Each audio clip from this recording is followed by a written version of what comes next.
ജോലിയുമായി ബന്ധപ്പെട്ട ഏതാനും വാക്കുകൾ നമുക്ക് ഹിന്ദിയിൽ ഒന്ന് പറയാൻ പഠിച്ചാലോ? ജോലിക്ക് ഹിന്ദിയിൽ കാം നാം പറയാം. മേ കാം മേ ഹൂം, ഞാൻ ജോലിയിലാണ്. കാം കർണ ജറൂർ ഹേ, ജോലി ചെയ്യൽ നിർബന്ധമാണ്. അപ്പോൾ കാം എന്ന് പറഞ്ഞാൽ ജോലി എന്നാണ്. ഇനി ജോലിക്ക് വേതനം കിട്ടണമല്ലോ, വേതനം എന്ന് മലയാളത്തിൽ പറയും. ഇനി ഹിന്ദിയിൽ വേതൻ എന്നാണ് പറയുക, വേതൻ എന്ന് പറയും. വേതൻ അഭിത്തക്ക് നെഹിമില്ല, വേതൻ. ആ വേതൻ എന്നൊന്നും ഉപയോഗിക്കാതെ സാലറി എന്നോ നമ്മൾ സാധാരണ പറയുന്ന വേർഡ്സൊക്കെ ഉപയോഗിച്ചാൽ മതി. സാലറി നെഹിമില്ല, സാലറി എന്ന് പറഞ്ഞാൽ വേതൻ എന്ന് പറയുന്നതാണ് വേതനം എന്ന് പറയുന്നത്. പിന്നെ ഉള്ളത് ലീവാണ്. ലീവിൻ്റെ പ്യൂർ ഹിന്ദി വേറെ തന്നെയാണ്, നിങ്ങൾക്കറിയാമായിരിക്കും. ചുട്ടി എന്നാണ് പറയാം. छुट्टी, आपको महीना में कितना दिन छुट्टी हैं? आपको महीने में कितना छुट्टी हैं? നിങ്ങൾക്കൊരു മാസത്തിൽ എത്ര ദിവസം छुट्टी हमें महीना में हर एक हफ्ते में एक एक दिन छुट्टी हैं. हर एक हफ्ते में एक एक दिन छुट्टी हैं.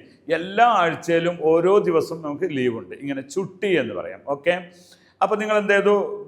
ജോലി പഠിച്ചു, അതേപോലെ തന്നെ ജോലിയുടെ ശമ്പളം പഠിച്ചു, ഇനി അതുപോലെ ലീവും പഠിച്ചു.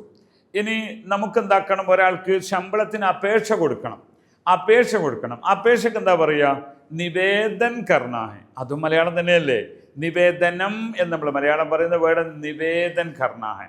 ഇസ്കു ഇംഗ്ലീഷ് വേർഡ് എങ്ങനെയുള്ളത്? റിക്വസ്റ്റ് കർണ എന്ന് പറയും. അത് ഉപയോഗിച്ചാൽ മതി നിങ്ങൾ. പക്ഷെ നിവേദൻ കർണാഹെ, നിവേദൻ സെ മിലേഗ, ഒരു റിക്വസ്റ്റ് കൊണ്ടേ കിട്ടുള്ളൂ. ഓക്കെ, അത് പഠിച്ചു. അതേപോലെ തന്നെ സിറ്റിംഗ് എന്ന് പറയും. നമ്മൾ സിറ്റിംഗ് തന്നെ പറയാം. മീറ്റിംഗ്, സിറ്റിംഗ് എന്നൊക്കെ പറയാമല്ലോ. അതിന് മീറ്റിംഗ് എന്ന് തന്നെ പറഞ്ഞാൽ മതി. ഹമാരാ ബൈഠക്, ഹിന്ദിയിൽ പറയും ബൈഠക്. ഹമാരാ ബൈഠക് അഭി തക് ഖത്തം नहीं हुआ. ഹമാരാ ബൈഠക് അഭി തക് ഖത്തം नहीं हुआ. നമ്മുടെ ബൈഠക് എന്ന് പറഞ്ഞാൽ എന്താണ്? മീറ്റിംഗ്.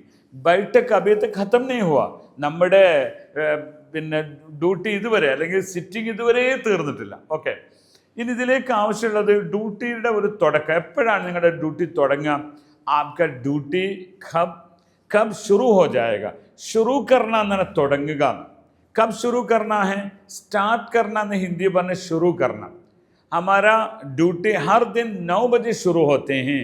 എല്ലാ ദിവസവും 9 മണിക്ക് നമ്മൾ ആരംഭിക്കും. ശുरू ഹോ ജായേഗ, ശുरू ഹോന. ഇനി ഖത്തം കർണ, ഖത്തം ഹോന എന്ന് പറഞ്ഞാൽ അവസാനിക്കുക. കബ് ഖത്തം ഹോരെ, എപ്പോഴാണ് എന്താക്കുക? അവസാനിക്കുക. അപ്പോൾ ഖത്തം ഹോന എന്ന് പറഞ്ഞാൽ അവസാനിക്കുക, ശുਰੂ ഹോന എന്ന് പറഞ്ഞാൽ തുടങ്ങുക. അപ്പോൾ ശുरू കർ ലീജിയെ, തുടങ്ങിക്കോളൂ. യേ കാം ബഹുത് സഖത്ത്. സഖത്ത് എന്ന് പറയും, ടഫ് എന്ന് പറയും. ഇംഗ്ലീഷിൽ ടഫാണ് ഇവർ ഉപയോഗിക്കുക. സഖത്ത് എന്നൊരു ഉറുദു വേർഡാണത്. അതൊരു നറം നെയ്യ്, അതായത് സോഫ്റ്റ് എന്നുള്ള നറം എന്നും ടൈറ്റ് എന്നതിന് സഖത്ത് എന്നും ഉപയോഗിക്കുന്ന സാധാരണക്കാർ ഉപയോഗിക്കുന്ന വേർഡുണ്ട്.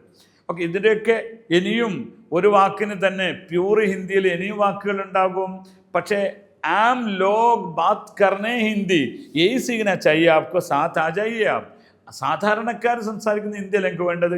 അതാണ് ഞാൻ പറഞ്ഞുകൊണ്ടിരിക്കുന്നത്. അപ്പോൾ ഈ വാക്കുകളൊക്കെ നിങ്ങൾ വീണ്ടും കേൾക്കുക, ഒബ്സർവ് ചെയ്യുക. ഹിന്ദി യൂനി എല്ലാ ആഴ്ചയിലും പുതിയ ബാച്ച് തുടങ്ങുന്നുണ്ട്. സാധാരണക്കാർക്ക് അക്ഷരം പഠിപ്പിക്കാതെ, ഗ്രാമറുകളൊന്നും വല്ലാതെ ചർച്ച ചെയ്യാതെ ഹിന്ദി ഭാഷ മേ ആപ്കോ बहुत बड़ा हो जाएगा. शुक्रिया.